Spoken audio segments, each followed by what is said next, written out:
menunjukkan rasa ingin tahu dari teman-teman sekalian untuk mengetahui tata beracara penyelesaian perselisihan hasil pemilihan gubernur, bupati, wali kota yang nanti akan kita hadapi bersama.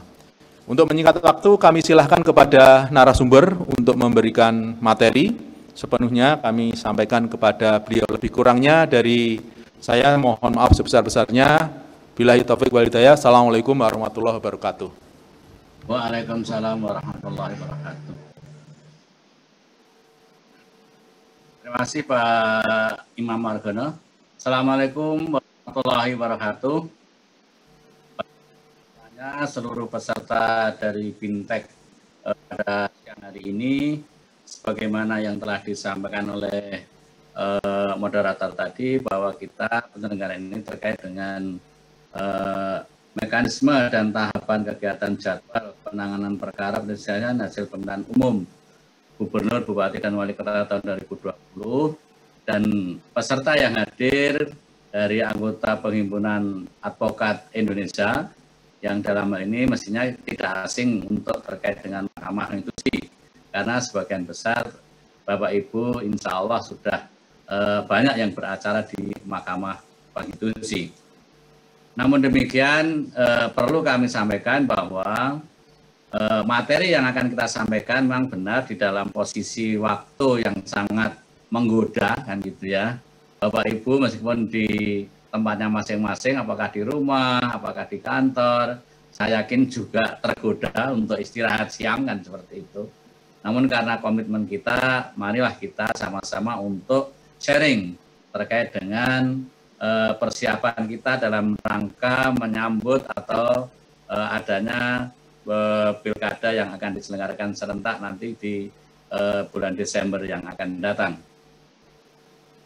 Mengawali daripada materi siang hari ini, Bapak Ibu yang kami hormati, saya yakin beberapa saat tadi sudah yang mulia Hakim Konstitusi menyampaikan tentang terkait dengan hukum acara Mahkamah, terkait dengan hukum acara pemilu kada ini, dan oleh karenanya kami sejatinya juga masih ada di tengah-tengah ini, karena di samping hukum acara tadi, kami akan menyampaikan tentang mekanisme dan tahapannya seperti apa. Tapi nanti di sesi berikutnya juga teman-teman Bapak Ibu akan mendapatkan materi lagi tentang bagaimana secara real menyusun permohonan, jawaban, keterangan pihak terkait maupun keterangan Bawaslu. Nah ini juga semuanya akan dijelaskan lebih detail lagi. Namun demikian, kami sekali lagi akan memberikan satu pemahaman atau konsentrasi terhadap tahapan dan mekanismenya itu secara real seperti apa, kan seperti itu. Lebih sekarang ini dalam kondisi pandemi COVID, kan gitu ya. Apakah kira-kira persidangan MK itu masih sejalan dengan yang telah dilakukan beberapa tahun yang lalu atau bulan yang lalu, ataukah ada sedikit pergeseran terhadap mekanisme dan tahapan penanganan perkara perselisihan hasil pemilu ini, kan seperti itu. Itu yang harus kita pahami. Benar apa yang disampaikan oleh Pak Imam Margono tadi atau Pak Moderator, bahwa materi kita sejak awal sampai akhir nanti memang selalu berhimpitan antara penyaji yang pertama, kedua, dan ketiga, dan seterusnya. Karena apa? Memang sejatinya yang kita kupas, yang kita dalami adalah peraturan Mahkamah Konstitusi terkait dengan penyelenggaraan pemilu kada ini, di mana teman-teman tadi sudah diberitahukan bahwa saat ini MK telah menerbitkan atau mengundangkan atau menerbitkan PMK nomor 4, yaitu tentang mekanisme dan tahapan, sedangkan PMK nomor 6 yaitu terkait dengan hukum acara terkait dengan pilkada ini. Nah, oleh karena itu kita akan sedikit berdiskusi nanti kalau teman-teman ada beberapa hal yang terkait dengan mekanisme ini, mari kita diskusikan bersama-sama. Nah, oleh karenanya yang menjadi pedoman pegangan teman-teman atau Bapak Ibu semuanya adalah mestinya PMK nomor 4 tahun 2020, ya. PMK kami rasa sudah diberikan materinya itu, yaitu terkait dengan tahapan kegiatan dan jadwal penanganan perkara perselisihan hasil pemilihan gubernur, bupati, dan wali kota. Inilah di dalam PMK itulah yang akan kita dalami. Bapak Ibu yang kami hormati, kalau kita mengacu PMK nomor 4 tersebut, di mana pasal 3, ya, pasal 3 itu kalau memang Bapak Ibu sudah bisa sambil membuka, silakan. Di pasal 3 itu jelas sekali bahwa penanganan perkara perselisihan hasil pemilihan berpedoman pada tahapan kegiatan. Nah, ini disinilah sejatinya yang akan kita kupas. Namun sebagai informasi, terlepas yang ada di dalam PMK maupun yang di dalam hukum acara, mestinya kami tidak lupa pula menyampaikan informasi yang sifatnya baik itu terkandung di dalam PMK maupun tidak. Misalnya, bagaimana sih kira-kira penanganan penyelesaian pilkada tahun ini apabila ternyata pandemi COVID-19 itu belum reda, kan gitu. Nah, ini mestinya jadi satu pertanyaan. Dan MK sendiri memang sudah menyiapkan opsi-opsi atau skenario-skenario, tetapi sejatinya PMK yang kita bangun ini adalah masih PMK yang sifatnya itu dimungkinkan penyelenggaraan sidang di MK itu adalah masih dihadiri oleh para pihak meskipun terbatas. Jadi artinya bisa juga ada yang hadir di Mahkamah Konstitusi, ada juga yang melalui online atau virtual. Ini konsep yang sedang kita sampaikan di dalam PMK ini. Namun demikian, kalau sekiranya nanti ternyata memang pandemi ini tidak memungkinkan MK itu menyelenggarakan sidang secara hadir di Mahkamah Konstitusi meskipun terbatas, maka juga MK akan memberikan suatu peraturan baru lagi atau setidak-tidaknya surat edaran dan sebagainya yang sifatnya itu untuk menegaskan bahwa MK tidak akan menyelenggarakan persidangan secara konvensional atau hadir di Mahkamah Konstitusi. Nah, ini pun juga belum. Nah, oleh karena itu, pemahaman kita saat ini adalah pemahaman yang mana masih dimungkinkan adanya para pihak hadir di Mahkamah Konstitusi, namun dibatasi dan selebihnya adalah menggunakan virtual atau online. Ini yang harus kita pahami. Meskipun kemungkinan penyelenggaraan persidangan atau pemeriksaan perkara ini juga dilakukan secara 50-50, yaitu ada yang hadir di mahkamah dan juga ada yang melalui virtual, maka protokol COVID-19 ini pun tetap ditegakkan oleh mahkamah, antara lain di mana? Bahwa berkas Bapak Ibu nanti yang akan datang di Mahkamah Konstitusi harus kita masukkan dalam ruangan tertentu, harus kita sterilkan dulu.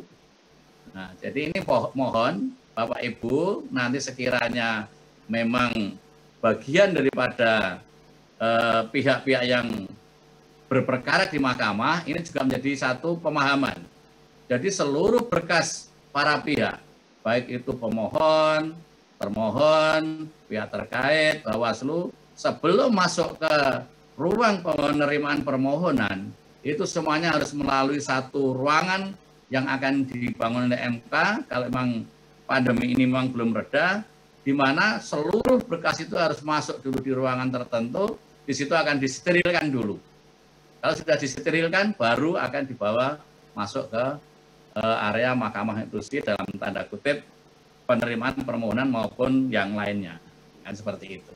Ini juga perlu kami informasikan supaya Bapak Ibu juga memahami tentang bagaimana mekanisme di luar daripada hukum acara yang sejatinya sudah tertera di dalam PMK 04 ini. Nah, itu salah satunya. Di samping itu, mestinya Bapak Ibu nanti juga akan mengikuti protokol kesehatan COVID itu, harus pakai masker, harus pakai rapid atau swab sebelum datang di MK, ini sudah pasti.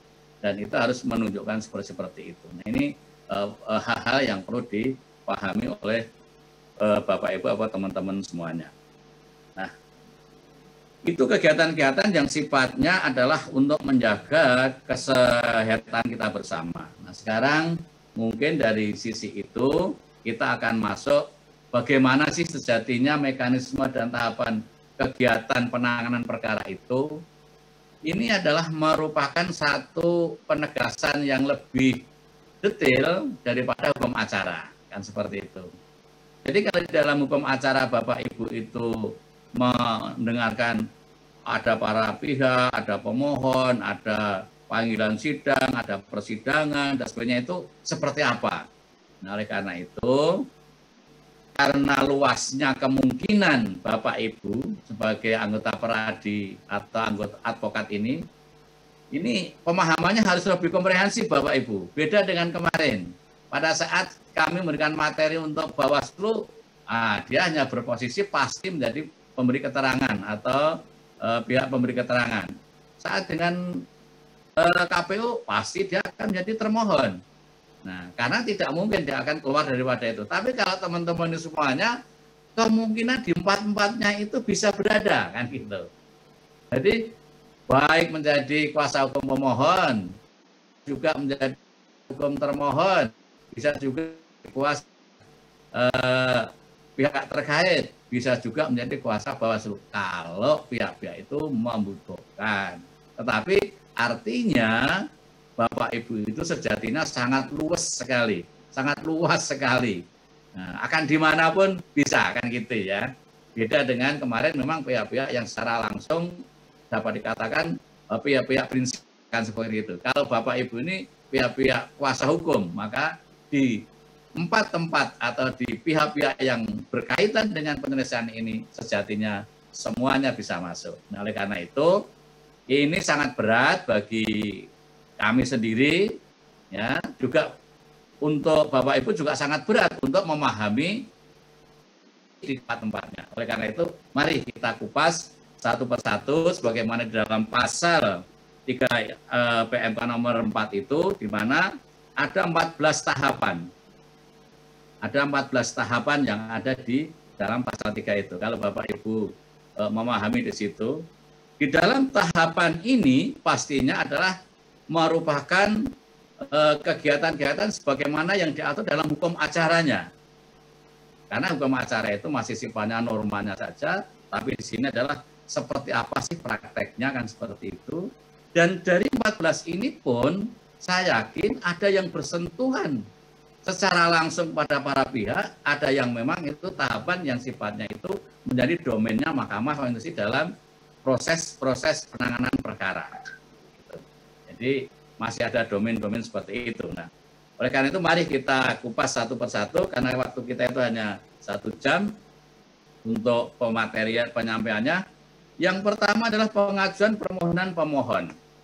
Tadi sudah disebutkan oleh Pak Imam Margono dan hukum acara sudah disebutkan bahwa pengajuan permohonan pemohon, ya, ini adalah sekarang melalui 2 cara, yaitu dengan cara online maupun dengan cara offline, secara langsung ke Mahkamah Konstitusi. Namun demikian, di dalam pengajuan permohonan ini, Bapak Ibu harus mensikapi hal yang sangat penting, karena ada pergeseran atau pergeseran terhadap hukum acara ini, di mana pengajuan permohonan meskipun memiliki waktu 3 hari kerja, tetapi dia hanya mengajukan dalam 1 kali pengajuan permohonan. Jadi artinya Bapak Ibu pada saat mengajukan permohonan itu, apakah di hari kerja pertama atau kedua atau ketiga, sekali itu mengajukan sudah dianggap mengajukannya itu sebagaimana dalam hukum acaranya. Nah, bagaimana setelah itu? Otomatis setelah Bapak Ibu mengajukan, maka hari berikutnya adalah merupakan hari perbaikan permohonan. Perbaikan permohonan juga begitu juga, hanya berlaku sekali untuk mengajukan perbaikan permohonan. Nah, oleh karenanya Bapak Ibu harus benar-benar memahami sebagai kuasa hukum, nanti harus benar-benar tahu bahwa apakah di dalam permohonan itu akan diajukan pada hari pertama, hari kedua, hari ketiga, atau bagaimana. Karena apa? Pada saat Bapak Ibu mengajukan permohonan hari kedua, maka hari ketiganya itu sudah dianggap menjadi hari perbaikan permohonan. Jadi masing-masing orang ini, masing-masing pemohon memiliki waktu yang berbeda-beda. Kalau orang yang mengajukan permohonannya itu di hari pertama, dia sudah 2 hari berikutnya itu sudah menjadi hari perbaikan permohonan. Nah, begitu juga dan seterusnya dan seterusnya. Nah, oleh karena itu, sekali lagi, tolong PMK dipahami benar hukum acaranya dan prakteknya adalah seperti itu. Nah, mestinya ada perbedaan Bapak Ibu di dalam hal pengajuan permohonan. Karena di sini saat mengajukan permohonan itu menginjak ke huruf B, melengkapi dan memperbaiki permohonan. Nah, bagaimana baik pengajuan permohonan maupun perbaikan permohonan ini yang dilakukan antara online dan offline, kan gitu, yang langsung maupun yang virtual. Nah, ini ada perbedaan Bapak Ibu. Jadi Bapak Ibu kalau mengajukan permohonan online, ya MK nanti akan mengeluarkan AP3, akta perintah permohonan pemohon, AP3, di mana AP3 itu kalau online terhitung sejak dikirim oleh MK melalui email yang telah dicantumkan di dalam permohonan. Jadi harus pemohon sejak awal sudah memastikan alamat-alamat surat menyurat terkait dengan email itu harus pasti. Tidak boleh emailnya itu berganti-ganti di tengah jalan, karena apa? MK akan kesulitan pada saat mengirimkan satu surat-surat yang pada para pihak. Makanya MK menghitungnya itu sejak permohonan Bapak Ibu dikirim ke MK, MK akan menerima dan akan mengeluarkan AP3. Sejak MK mengeluarkan AP3 itu sejak dikirim kepada Bapak Ibu melalui email itu, itulah terhitung bahwa Bapak Ibu telah menerima AP3. Namun sebaliknya, apabila permohonan itu diajukan secara langsung ke Mahkamah Konstitusi, maka sejak dihitungnya perbaikan permohonan itu adalah sejak Bapak Ibu menerima AP3 di Mahkamah Konstitusi. Nah, ini perbedaannya. Karena Bapak Ibu hadir di Mahkamah, mestinya MK langsung memberikan tanda terimanya istilahnya, tapi namanya AP3 kepada para pihak itu. Tapi kalau Bapak dengan online, maka sejak MK mengklik di tombol komputer atau di tombol virtual itu, sejak dikirim kepada Bapak Ibu. Itu yang pertama yang harus disikapi oleh Bapak Ibu. Yang kedua, tahapan yang selanjutnya adalah tahapan yang ketiga, itu adalah tahapan pemeriksaan kelengkapan perbaikan permohonan. Ini secara domain tidak menyangkut dari Bapak Ibu, tetapi hasilnya berkenaan dengan Bapak. Karena pada saat berkas Bapak Ibu itu sudah lewat tenggat, ya, lewat tenggat perbaikan permohonan, maka MK akan melakukan satu pemeriksaan berkas, ya, di mana apakah berkas-berkas itu sesuai dengan bukti atau sesuai dengan daftar yang telah diberikan pada mahkamah. Itulah mekanisme yang dilakukan oleh MK. Nah, MK terhadap hasil itu sudah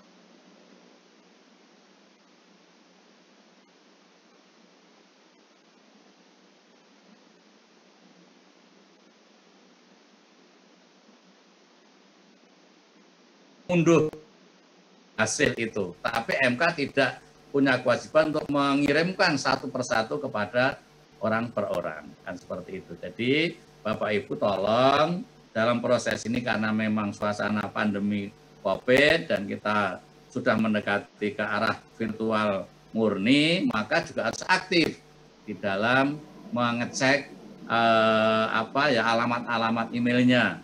Siapa tahu sudah ada surat-surat yang masuk dari Mahkamah Konstitusi, kan seperti itu. Nah, setelah MK itu menerbitkan hasil pemeriksaan kelengkapan dan Bapak Ibu juga bisa memantau, melihat dan mengunduh, maka MK di situ akan melakukan pencatatan permohonan pemohon dalam e-BRPK.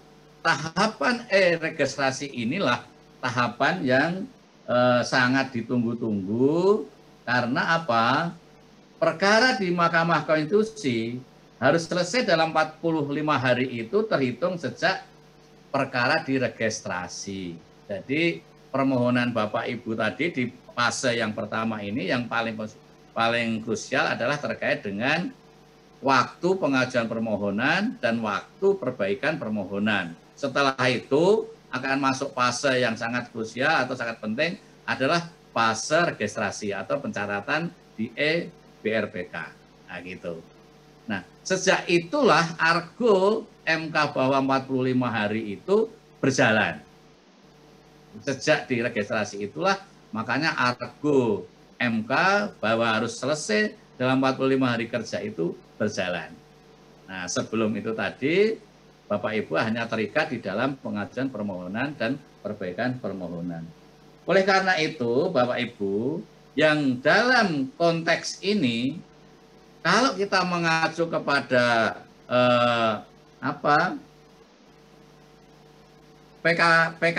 PKM ya, apa peraturan KPU ya, yaitu peraturan KPU itu ya, itu kan bahwa kita itu ada perbedaan antara waktu pengumuman bupati, wali kota dan gubernur, kan gitu ya. Kalau nggak salah, coba Mas di slide Mas, net terus Mas, next Pak Imam, materinya sampai ke tahapan, ke alur, terus ya, terus saja, terus ya, terus ya. Nah ini, tolong di sini, bahwa di sini jelas sekali bahwa waktu pengumuman itu dilakukan kalau bupati dan wali kota itu adalah tanggal 13 sampai 23. Nah, kapanpun itu diumumkan, range waktunya adalah itu, maka pada saat itu sudah diumumkan, maka MK sudah harus siap itu menerima pengajuan dari Bapak Ibu sekiranya ada yang mengajukan permohonan. Itu tanggal 13 sampai tanggal 5 Januari. Nah ini, jadi tanggal 13 sampai 5 Januari itulah MK akan melakukan penerimaan permohonan dari para pemohon sekiranya pengumuman yang dilakukan pada tanggal 13 sampai tanggal 23 itu diumumkan oleh KPU kabupaten kota masing-masing. Nah, apa yang saya jelaskan tadi berunut sampai kepada perbaikan permohonan, perbaikan permohonan pun juga akan seperti itu, di mana perbaikan permohonan itu akan berakhir pada tanggal 7 ya, tanggal 7 Januari. Nah, ini juga sama, karena apa? Waktunya hanya 3 hari kerja. Nah, Bapak Ibu yang kami hormati, ini penting sekali karena apa? Apabila Bapak Ibu mengajukan permohonan maupun mengajukan perbaikan permohonan di luar tingkat ini, maka hal itu akan berakibat hukum yang berbeda. Ya, jadi ini penting. Makanya Bapak Ibu harus benar-benar hal ini dipahami tentang bagaimana waktu-waktu, mekanisme dan tahapan ini harus benar-benar dipegang benar. Nah, mengenai isinya seperti apa itu kan Bapak Ibu yang nanti di dalam sesi berikutnya akan dijelaskan seperti apa sih membuat suatu permohonan itu, seperti apa sih membuat suatu keterangan pihak terkait itu, seperti apa sih membuat jawaban, itu yang akan lebih detail nanti tahap berikutnya. Pemateri berikutnya yang akan lebih detail tentang substansinya. Tapi saya lebih menekankan terhadap waktu, kapan mekanismenya itu diajukan. Nah, ini penting. Nah, beranjak dari tahapan ini tadi yang berakhir pada e-BRPK, maka e-BRPK itu akan dicatat serentak, yaitu tanggal 18 Januari. Nah, ini makanya Bapak Ibu, tolong itu juga menjadi dipahami. Slide berikutnya Mas, ya. Slide berikutnya Mas, next. Nah, yang gubernur. Sedikit ada perbedaan Bapak Ibu di sini gubernur, ya. Gubernur ini ternyata pengumuman gubernur itu kan berakhir tanggal 26. Nah, gubernur itu berakhir tanggal 26. Nah, oleh karenanya kemarin dari hasil pembahasan yang dilakukan oleh Bintek beberapa kali yang lalu, ada satu pertanyaan yang sangat bagus sekali untuk kita akomodir dan mungkin MK juga akan mengakomodir dalam PMK 4 ini akan dirubah khususnya terkait dengan pengajuan permohonan gubernur. Bagaimana kalau ternyata KPU mengumumkan di tanggal 26? Sedangkan tanggal 26 itu adalah hari Sabtu. Nah, kemarin dari hasil pembahasan di MK, ini tinggal menunggu revisi saja terkait dengan PMK nomor 4, di mana bahwa apabila KPU mengumumkan hasil perolehan suara itu hari Sabtu, maka hari Sabtu bagi MK tidak dihitung. Nah, yang dihitung adalah mulai Senin, Selasa, Rabu. Kalau Senin, Selasa, Rabu itu adalah hari kerja. Nah, tetapi kalau hari-hari kerja biasa untuk dijatuhkan, sejak diumumkan itu sudah dihitung. Nah, ini satu hal yang harus dipahami benar oleh teman-teman. Kalau katakan KPU mengumumkan hari Jumat, sedangkan hari Jumat hari kerja, maka Jumat sudah dihitung. Maka dia masa pengajuan permohonan adalah Jumat, Senin, Selasa. Nah gitu. Tapi kalau KPU itu mengumumkan ternyata hari Sabtu, Senin, hitungan kepada pemohon pada dasarnya. Karena apa? Karena MK sesuai dengan PMK-nya menyatakan bahwa MK bekerja sesuai dengan hari kerja. Karena hari Sabtu itu dianggap oleh MK itu tidak hari kerja, maka hari kerjanya itu adalah Senin, Selasa, Rabu, Kamis, Jumat. Kan seperti itu. Ya, karenanya hal itu MK tidak menghitung untuk penerimaan permohonan. Tapi permohonan meskipun KPU mengumumkan hari Sabtu, maka MK tetap akan menerima di hari Senin, Selasa, Rabu. Itu salah satu yang mungkin di dalam PMK 4 ini yang perlu dicermati adalah di dalam tahapan lampirannya ya, utamanya di lampiran 1, juga di lampiran berikutnya, tetapi jatuh akhirnya setelah MK juga membuat satu analisis, registrasinya tetap sama karena memang tidak mengubah tahapan yang berikutnya, yaitu tetap akan baik pemilu pilkada ini terkait dengan gubernur maupun bupati wali kota akan diregistrasi serentak di tahapan di tanggal 18 Januari 2021. Itulah Bapak Ibu, sebelum masuk ke tahapan pemeriksaan persidangan, Bapak Ibu yang harus dipahami apabila Bapak Ibu sebagai kuasa pemohon. Karena di sini yang berperan adalah masih pemohon ini. Pihak terkait dan termohon maupun Bawaslu belum begitu berperan karena memang masih ini forumnya atau tempatnya pemohon dalam mengajukan permohonan sampai diregistrasi. Sejak registrasi inilah 4 pihak itu sudah mulai bersentuhan antara satu dengan yang lainnya. Ini tahap pertama ya, tahap penerimaan permohonan, dapat dikatakan seperti itu. Oke, kita lanjut ya, kita masuk ke tahap berikutnya ya. Tahap berikutnya adalah mekanisme pengajuan permohonan dalam persidangan gubernur sudah, kita masuk ke penyampaian salinan permohonan. Nah, Bapak Ibu yang kami hormati, di sini ada sedikit pergeseran karena pergeseran ini untuk mengakomodir perkembangan hukum acara yang pernah dilakukan oleh Mahkamah Konstitusi, bukan pergeseran dalam tanda kutip untuk merugikan, tidak. Justru memberikan kepastian hukum. Di mana MK pada tahun-tahun yang lalu, itu setiap salinan permohonan itu langsung dikirim kepada pihak-pihak, termasuk kepada calon pihak terkait, dapat dikatakan seperti itu. Karena memang pihak terkait itu kan baru calon. Kalau ada itu kan adanya permohonan. Dulunya seperti itu. Jadi permohonan itu dikirimkan kepada KPU, ya, dikirimkan kepada calon selain pemohon, kan seperti itu. Dikirimkan kepada Bawaslu, kan seperti itu. Kalau sekarang Bapak Ibu, MK pada saat meregistrasi itu punya 2 hari kerja setelah registrasi itu, hanya menyampaikan kepada termohon dan Bawaslu. Yang semula itu peserta calon selain pemohon itu dikirim, sekarang tidak. Contoh umpama aja, di Kabupaten A itu ada 3 pasangan calon. yang satu mengajukan.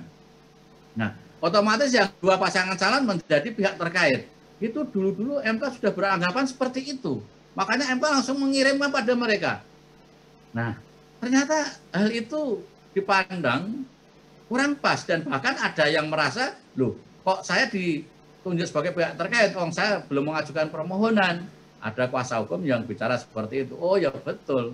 Nah, oleh karenanya untuk sekarang sampai dengan adanya penetapan keputusan bahwa si pasangan calon lainnya itu menjadi pihak terkait, maka harus melakukan permohonan lebih dahulu.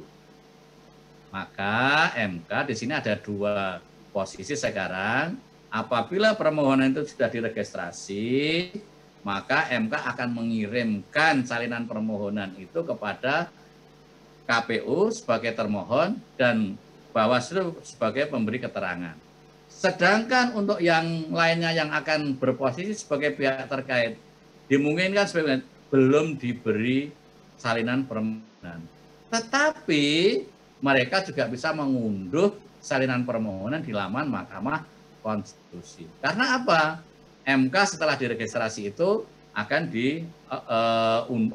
dimuat atau diupload di laman Mahkamah Konstitusi.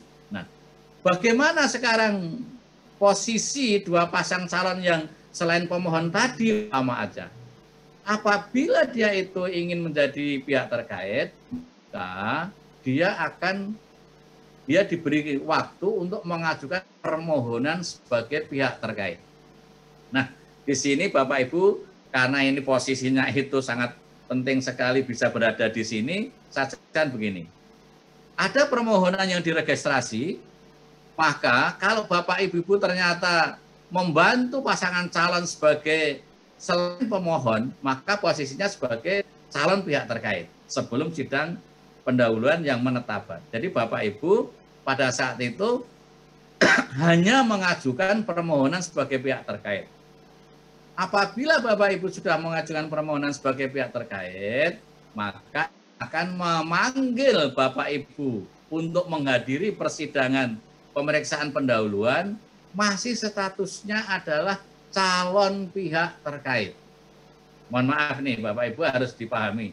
Pada sidang pertama, yaitu sidang pemeriksaan pendahuluan, Bapak Ibu sebagai pihak terkait itu tadi calon masih statusnya sebagai calon pihak terkait. Maka pada saat mengajukan permohonan sebagai pihak terkait tidak perlu dilampiri keterangan atau keterangan dari permohonan pemohon. Tidak perlu dapat dikatakan seperti kalau kita di Pengadilan Negeri ya jawaban, tidak perlu, permohonan saja. Jadi Bapak Ibu hanya mengajukan permohonan sebagai pihak terkait.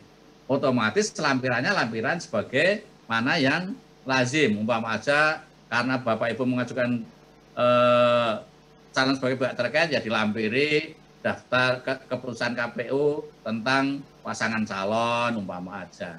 Terus dilampiri dengan perolehan suara yang diterima di KPU atau keputusan KPU-nya itu dan sebagainya.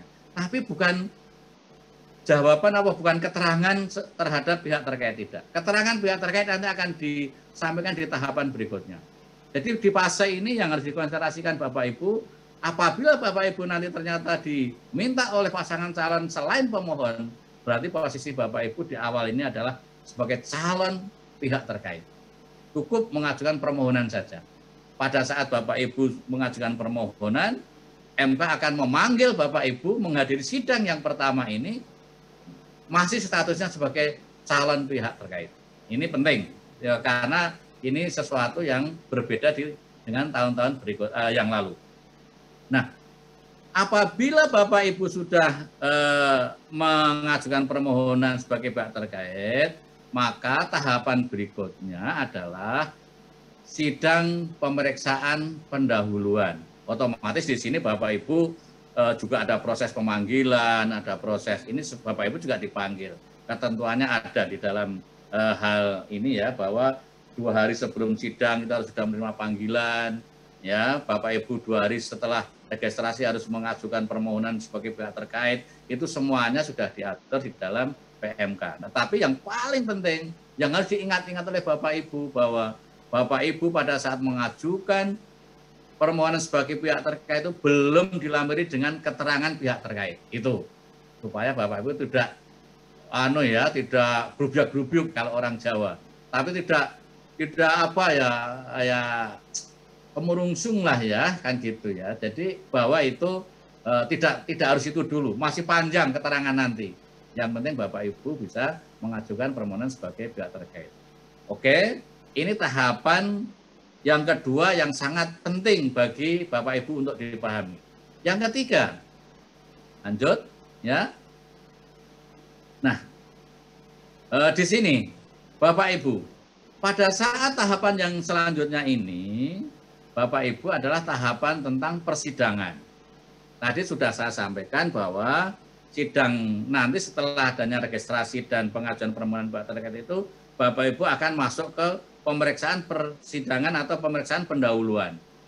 Dan juga nanti akan ada sidang pemeriksaan persidangan dan ada pengucapan putusan. Nah, disinilah Bapak Ibu, ini posisi yang tidak seperti biasa yang saya jelaskan. Yang tadinya Bapak Ibu umpama sebagai calon pihak terkait yang diundang tadi kuasa hukum dari calon pihak terkait tadi, maka di dalam forum pemeriksaan pendahuluan inilah sebelum masuk ke substansi, majelis hakim akan membacakan ketetapan apakah permohonan Bapak Ibu sebagai pihak terkait diterima atau tidak. Di sini, di dalam sidang pemeriksaan pendahuluan. Jadi, Bapak Ibu akan sah menjadi pihak terkait atau tidak itu setelah digelar pemeriksaan pendahuluan. Nah, contoh, umpama aja Bapak ternyata dikabulkan menjadi pihak terkait, maka sidang pemeriksaan pendahuluan itu dilanjutkan dengan substansi. Bapak Ibu masih tetap ada di ruang sidang.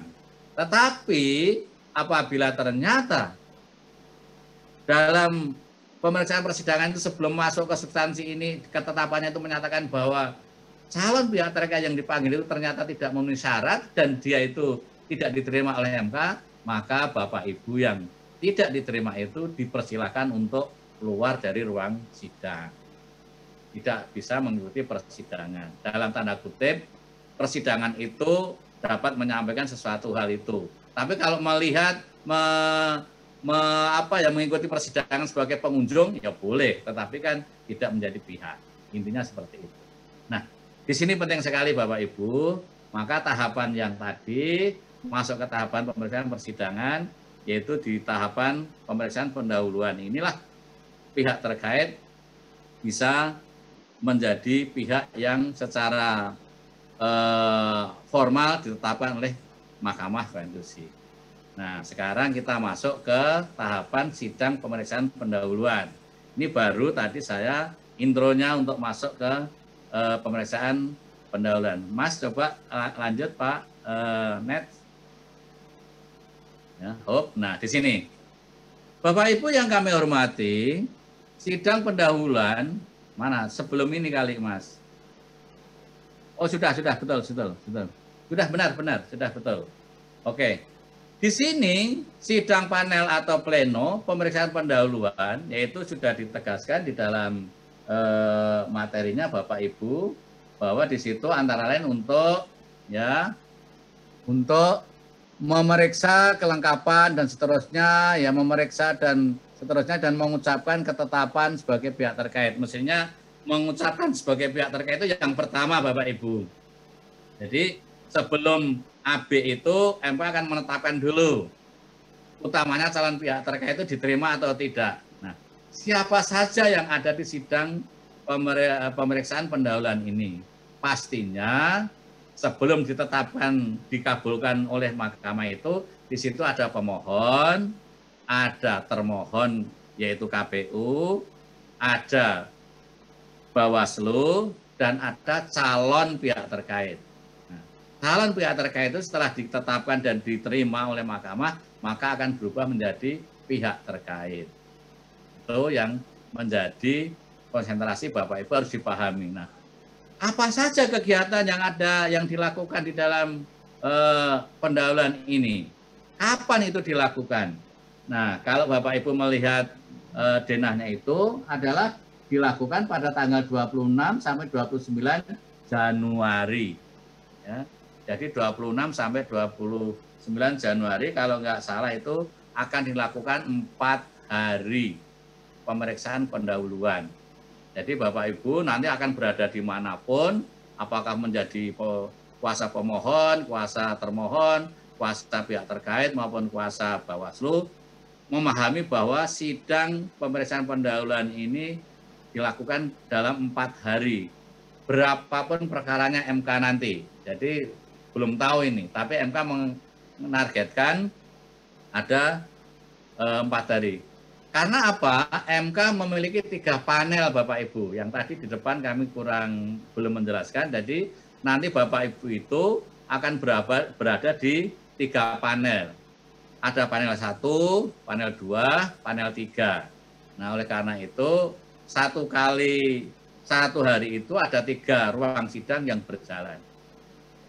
Nah, beranjak dari ini, apa sih substansi yang harus dipahami oleh Bapak Ibu?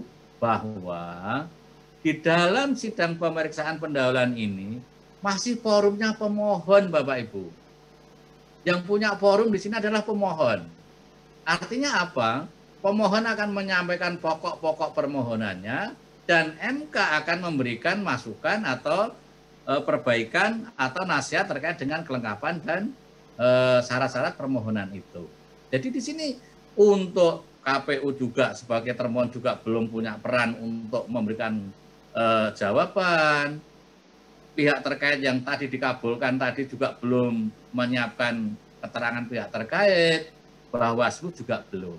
Jadi nggak usah khawatir. Jadi oleh karena itu, Bapak Ibu kalau memahami mekanisme dan tahapan jadwal ini, insya Allah tidak akan gerusa-gerusu. Pasti akan enak cara mensikapinya. Karena Bapak Ibu sebagai kuasa hukum sudah malang melintang, saya yakin itu ya. Saya kan juga sudah lama di sini dan Bapak Ibu juga kami rasa sudah banyak yang malang melintang di dunia peradilan, khususnya di Mahkamah Konstitusi. Nah, oleh karena itu harus diingat itu bahwa di dalam pemeriksaan pendahuluan ini peran daripada selain pemohon itu hanya mendengarkan, mencatat.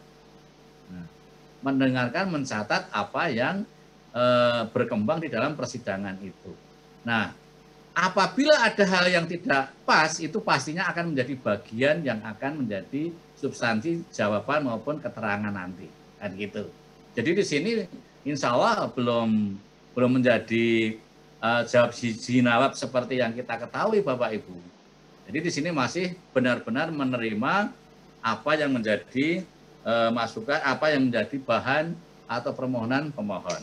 Nah, beranjak dari ini Bapak Ibu, maka setelah ini maka sidang berikutnya, tahapan berikutnya yaitu tahapan di tanggal 1 sampai 9 Februari ya.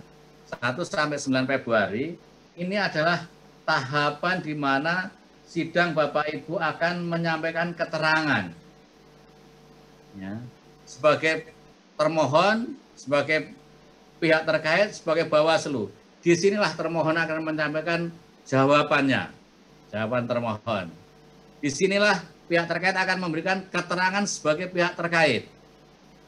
Disinilah Bawaslu akan memberikan keterangan sebagai Bawaslu, keterangan Bawaslu. Nah, di sini ini sudah mulai forumnya, forum selain pemohon. Pemohon di sini juga diam genti Bapak Ibu. Karena di sini menerima apa yang akan disampaikan oleh Bapak Ibu. Nah, hal yang sangat penting menurut PMK yang sudah kita pahami PMK nomor 6 bahwa pada saat keterangan inilah sekarang ada pergeseran yang harus diingat. Kalau dulu Bapak Ibu sebagai termohon, sebagai pihak terkait, sebagai Bawaslu memberikan keterangan atau jawaban itu sebelum sidang. Sekarang tidak. Ini tolong dipegang ini. Bahwa jawaban dan keterangan itu diserahkan pada saat sidang berlangsung. Ini. Jadi pada sidang itu digelar, dibuka, sidang yang kedua ini bahwa jawaban dan keterangan, maka pada saat KPU diperintahkan untuk menyampaikan jawabannya, sebelum menyampaikan maka permohonan di dalam PMK itu rangkap 7 diserahkan kepada mahkamah, akan dibagikan kepada para pihak dan majelis hakim. Nah, di situ sejatinya Bapak Ibu bisa memberikan langsung kepada para pihak dan hakim konstitusi panel itu dan panitera, tetapi nanti ada petugas dari MK yang akan membantu. Jadi umpama aja Bapak Ibu sebagai kuasa pemohon, maka saat itu sudah menyiapkan 7 rangkap. Ya, yang satu ya untuk termohon, maaf karena Bapak Ibu sebagai termohon, untuk pemohon, terus untuk pihak terkait, untuk Bawaslu, untuk majelis hakim 3, dan untuk panitera 1. Jadi makanya Bapak Ibu pada saat sidang untuk keterangan maupun jawaban harus menyiapkan masing-masing adalah 7 bendel. 7 bendel. Dan itu dibuat dalam persidangan dan nanti akan langsung diserahkan dalam persidangan. Perbedaan dengan yang dulu itu diserahkan sebelum sidang. Nah, sekarang justru dibawa Bapak Ibu langsung di dalam persidangan. Mengapa hal ini dilakukan? Karena apa? Bapak Ibu tadi pada sidang pendahuluan belum memberikan keterangan, belum memberikan jawaban. Karena apa? Perkembangan di dalam pendahuluan tadi itu bisa diakomodir dalam surat keterangan atau jawaban yang akan diserahkan. Kalau dulu itu diserahkan sebelumnya, tahu-tahu sidang pendahuluan ada perubahan. Bapak Ibu harus membuat lagi, menyerahkan lagi. Nah, ini enggak. Jadi inilah salah satu analisis dari mahkamah bagaimana cara memberikan kepastian, kemudahan pada para pihak supaya tidak berulang-ulang. Makanya di dalam sidang jawaban dan keterangan ini Bapak Ibu benar-benar sudah mendapatkan informasi lengkap dari persidangan sebelumnya. Seperti itu. Mohon maaf ke ini ya, ada trouble itu. Nah, Bapak Ibu yang kami hormati, kita teruskan meskipun di sini layarnya tidak kelihatan, Pak Imam. Layarnya tidak kelihatan. Apakah bisa ditangkap oleh teman-teman?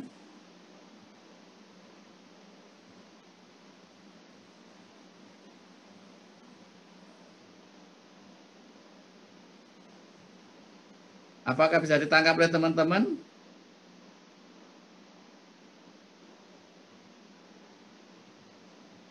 Coba salah satu di mute untuk menjawab. Apakah bisa ditangkap ini karena layarnya di tempat kami nggak kelihatan? Coba salah satu peserta menjawab, apakah bisa didengar? Enggak. Halo Mbak, kok nggak muncul ya di gambarnya, di layar?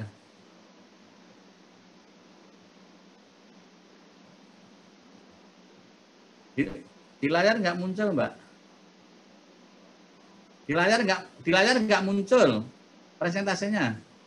Bisa ditangkap nggak? Oh ya sudah, ya oke. Ya oke ya.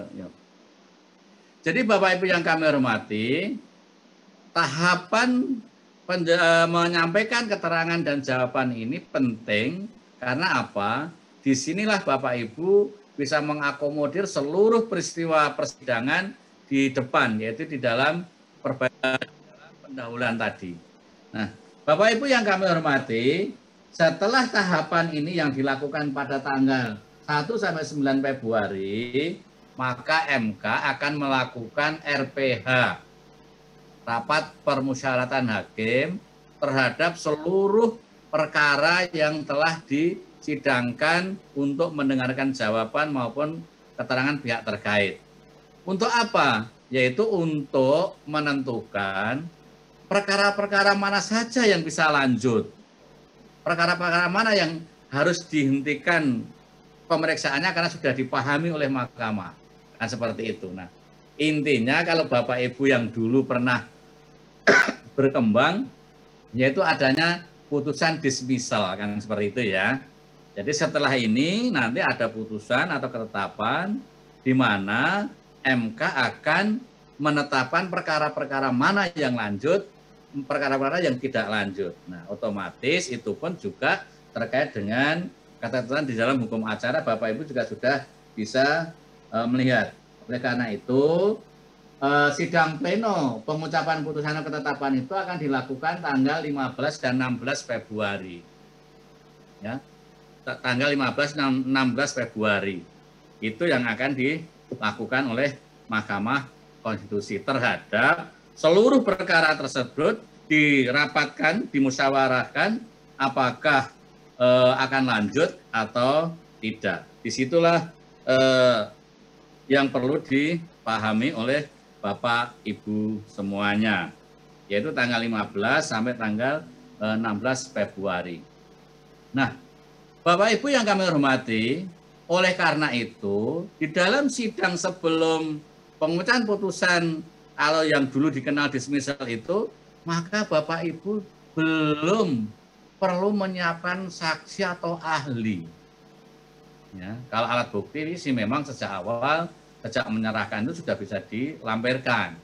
Pada saat Bapak Ibu menyerahkan keterangan, jawaban termohon itu memang sudah dilampirkan alat bukti. Tetapi di situ Bapak Ibu baru menyiapkan saja, jangan langsung sudah ini. Karena apa? Apakah perkaranya lanjut atau tidak itu belum tahu. Tetapi setelah pasca putusan, pengucapan putusan atau ketetapan ini, maka sidang pemeriksaan sidang lanjutan itu sudah masuk ke substansi, masuk ke utama. Di samping mengorek seluruh permohonan pemohon, di situ juga sudah mulai masuk ke mendengarkan keterangan ahli maupun keterangan saksi apabila itu diajukan.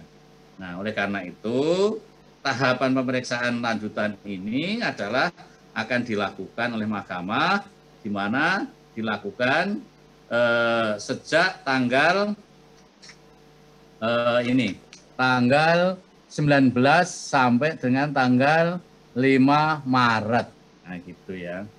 Jadi ini semuanya akan dilakukan tanggal itu, di mana semuanya akan terlihat dari sekian puluh atau ratus perkara yang masuk, apakah semuanya itu sampai tahapan itu atau tidak, itu terkait dengan bagaimana sikap permohonan pemohon itu sendiri.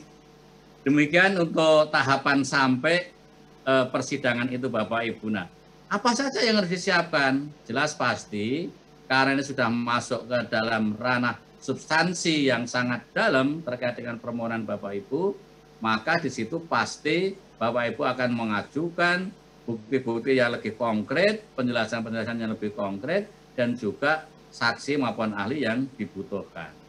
Nah, mengenai saksi atau ahli, selama ini juga Bapak Ibu sudah memahami, karena MK itu juga membutuhkan waktu yang sangat cepat, makanya saksi pun juga dibatasi.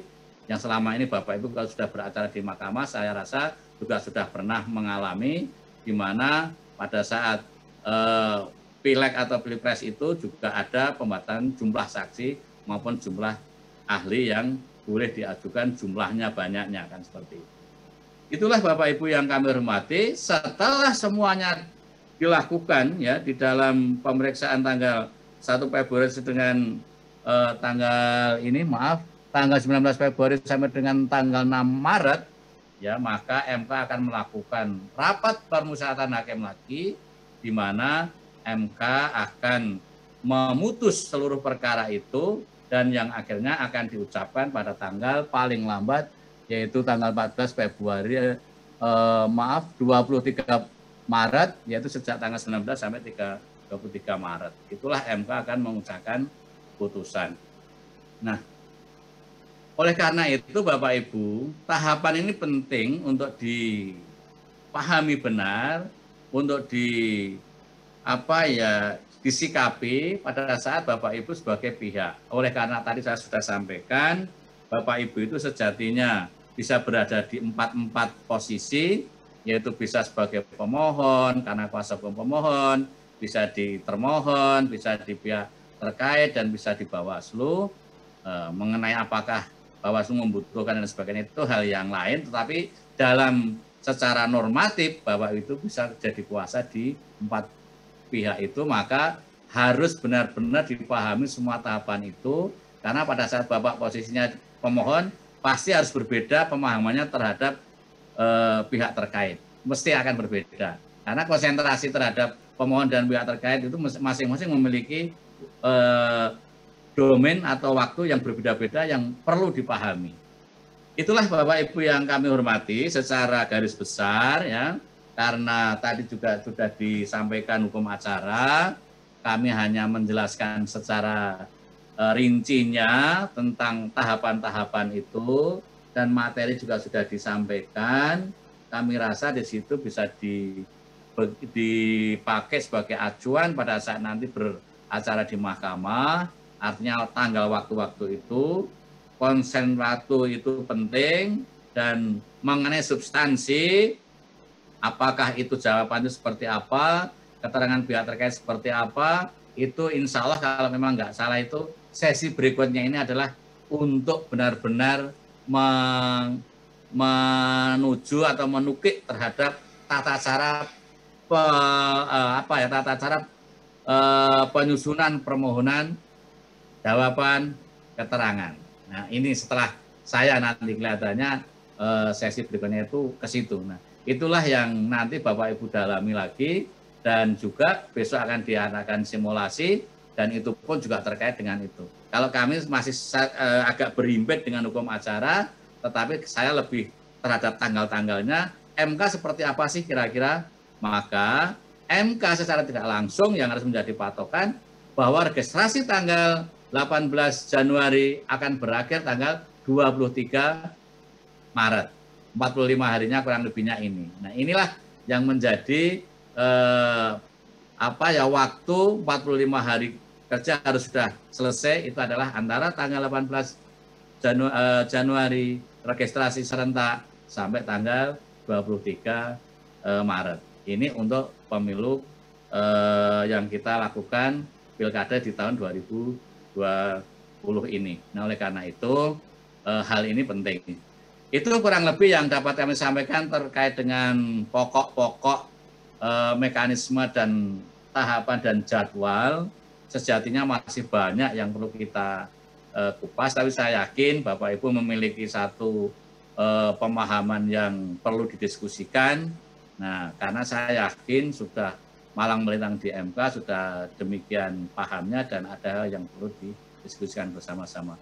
Untuk itu kita kembalikan kepada moderator untuk kita lakukan pendalaman bersama-sama. Terima kasih. Baik, terima kasih Pak Wir. Kita berikan aplaus Bapak Ibu sekalian, meskipun nggak didengar, mudah-mudahan penjelasan Pak Wir ini bisa kita pahami.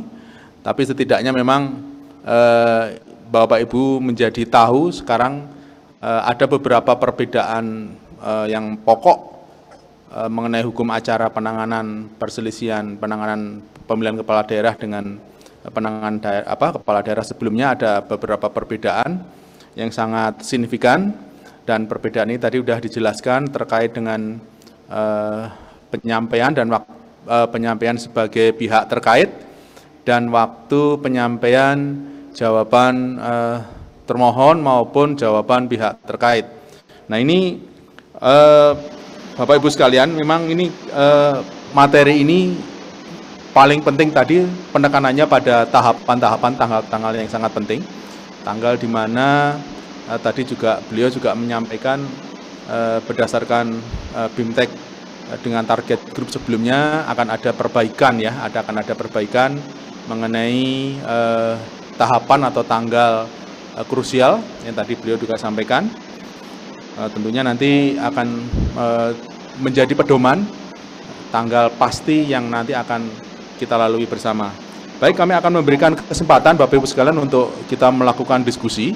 Kami akan membuka kesempatan 4 penanya, 2 penanya dari teman-teman yang raise hand, dan 2 pertanyaan kami akan membacakan. Mohon izin mungkin Pak narasumber, Pak Wir, kami akan membacakan pertanyaan yang disampaikan melalui chat, dan 2 pertanyaan kami berikan kesempatan untuk teman-teman yang raise hand. Kalau memang